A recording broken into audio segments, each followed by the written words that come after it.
ಕನ್ನಡ ಮತ್ತು ಸಂಸ್ಕೃತಿ ಇಲಾಖೆ ಹಾಗೂ ದಾವಣಗೆರೆ ವೃತ್ತಿ ರಂಗಭೂಮಿ ರಂಗಾಯಣದ ಸಹಯೋಗದಲ್ಲಿ ಬೆಳಗಾವಿಯ ಕನ್ನಡ ಭವನದಲ್ಲಿ ಕಳೆದ 15 ದಿನಗಳಿಂದ ಆಯೋಜಿಸಲಾಗಿದ್ದ ಅಭಿನಯ ಸಹಿತ ರಂಗ ಸಂಗೀತ ಮಹಿಳಾ ತರಬೇತಿ ಕಾರ್ಯಾಗಾರದ ಸಮಾರೋಪ ಸಮಾರಂಭ ನಿನ್ನೆ ಯಶಸ್ವಿಯಾಗಿ ನೆರವೇರಿತು.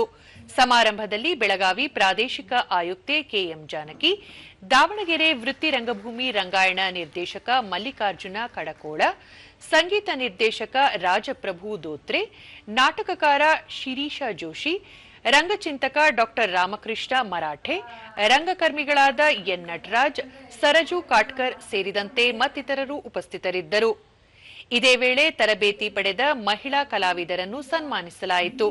ಬಳಿಕ ಕೆಎಂ ಜಾನಕಿ, ಇಂದಿನ ದಿನಗಳಲ್ಲಿ ವೃತ್ತಿ ರಂಗಭೂಮಿಯ ಪ್ರಭಾವ ಕಡಿಮೆಯಾಗುತ್ತಿರುವ ಸಂದರ್ಭದಲ್ಲಿ ದಾವಣಗೆರೆ ರಂಗಾಯಣವು ಅಭಿನಯದೊಂದಿಗೆ ರಂಗ ಸಂಗೀತ ತರಬೇತಿ ನೀಡುತ್ತಿರುವುದು ಅತ್ಯಂತ ಶ್ಲಾಘನೀಯ.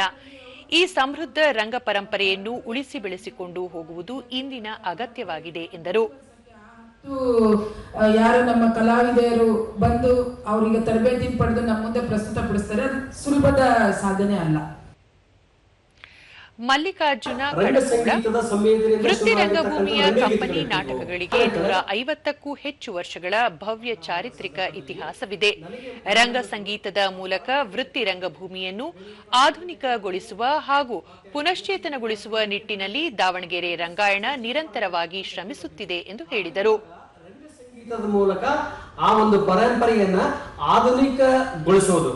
ಆಧುನೀಕರಣಗೊಳಿಸಿ ಮತ್ತು ವರ್ತಮಾನೀಕರಣದ ಇದು ಇಟ್ಕೊಂಡು ಪ್ರಜ್ಞೆಗಳನ್ನ ಇಟ್ಕೊಂಡು ಅದನ್ನು ಕಟ್ಟಬೇಕಾಗಿದೆ ವೃತ್ತಿ ರಂಗಭೂಮಿಯಲ್ಲಿ. ನಿಜವಾಗಿ ನಾವು ಕೊಡದೆ ಹೋಗಿದ್ದಾರೆ. ನನ್ನ ಆತ್ಮೀಯ ಮಿತ್ರರು